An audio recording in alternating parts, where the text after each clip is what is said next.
Oi, pessoal, tudo bem com vocês? Hoje eu vou tentar responder um pouquinho alguns comentários, tá? Eu sei que eu tô em débito aqui com vocês nesse sentido, mas aos pouquinhos eu vou conseguindo. Respondendo aqui ao comentário da Cris. Ela comentou no vídeo que eu fiz, o dia que eu raspei o cabelo.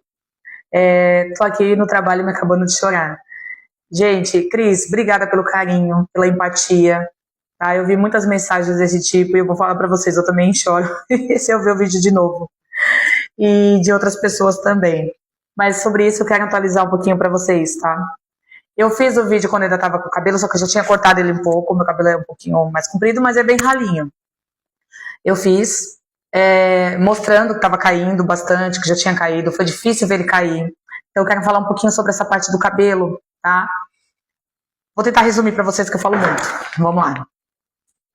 Pra mim é muito difícil, foi bastante difícil desapegar ao cabelo, porque eu sempre fui aquela pessoa que ama cabelão comprido, seja cacheado ou liso. Eu sempre fui fascinada em cabelo comprido. Quando eu era pequena, eu colocava pano na minha cabeça, assim, blusa, fingia que era cabelo.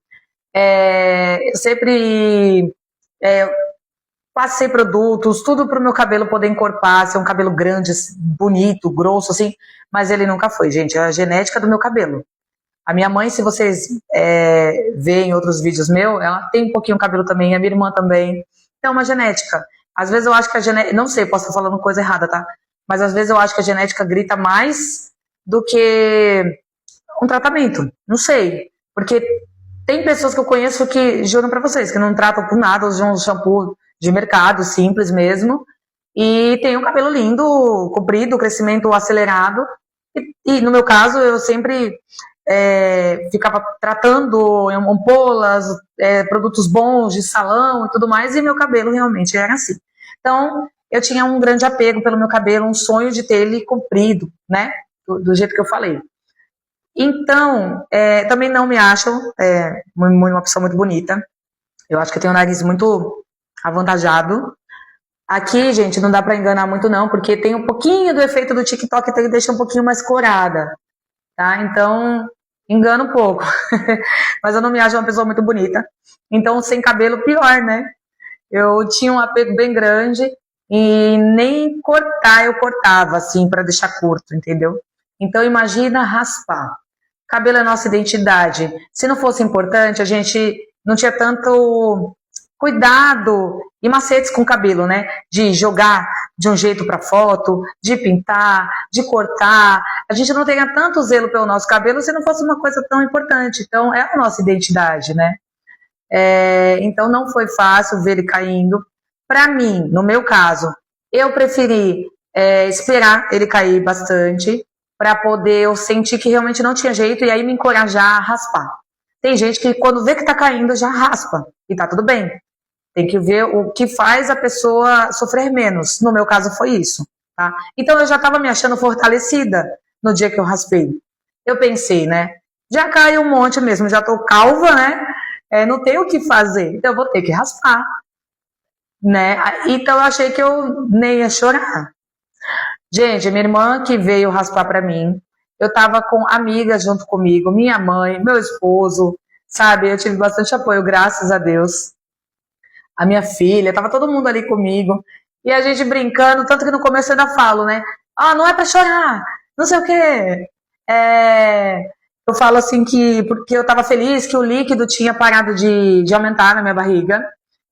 Porque quem viu os outros vídeos viram que eu tava com uma ascite muito grande, então eu tava drenando em torno de 6 litros a cada 8 dias. Então eu tava sofrendo muito com aquele líquido e, pela graça de Deus, depois da minha segunda quimioterapia, eu drenei e não voltou mais. Então ali naquele dia que eu fui raspar, fazia mais ou menos uma semana que o líquido não tinha voltado.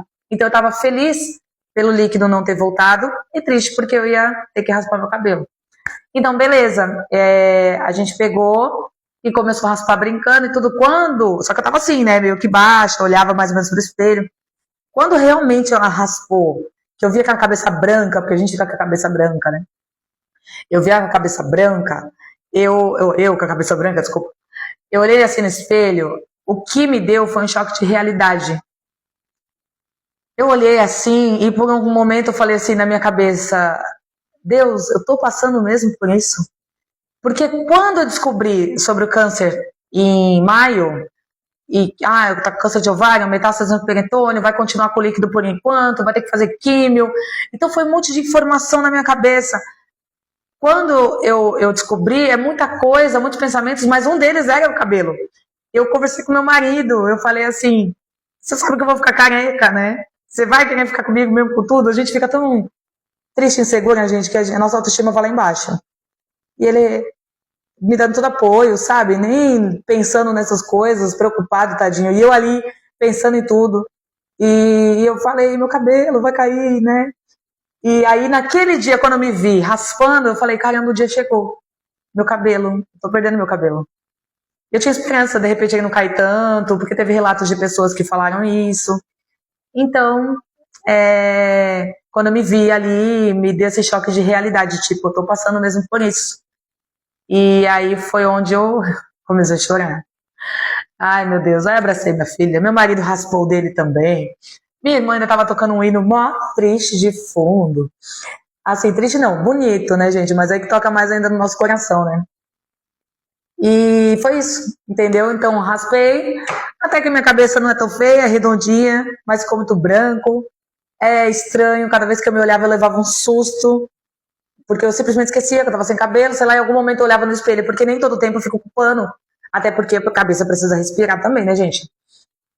Mas graças a Deus, com o apoio da minha família, do meu marido, minha filha, e sabendo que vai voltar, vai nascer, e o importante é ficar curada, agora sim eu consegui pôr isso no meu coração. Antes eu não conseguia. O importante é que vai nascer de novo, que você vai ficar curada. Eu tentava pôr isso na cabeça, gente, mas não é tão fácil. Agora eu consigo. Então agora eu me aceito mais. Usando meus paninhos, não tive condições de comprar uma lace assim, do jeito que eu queria, porque as laces que são mais fio a fio, que parecem mais realista, que é o que eu queria, elas são caras, assim, pra minha condição, elas são caras, em torno de 5 mil. Existem mais baratas, mas eu não me adaptaria, não é o meu estilo. E não adianta você colocar e você se sentir mal também. Mas é isso. Eu vou fazer um outro vídeo falando pra vocês um pouco sobre o cabelo, tá bom? E mostrando pra vocês como que tá agora. Um beijo. Obrigada por me acompanhar.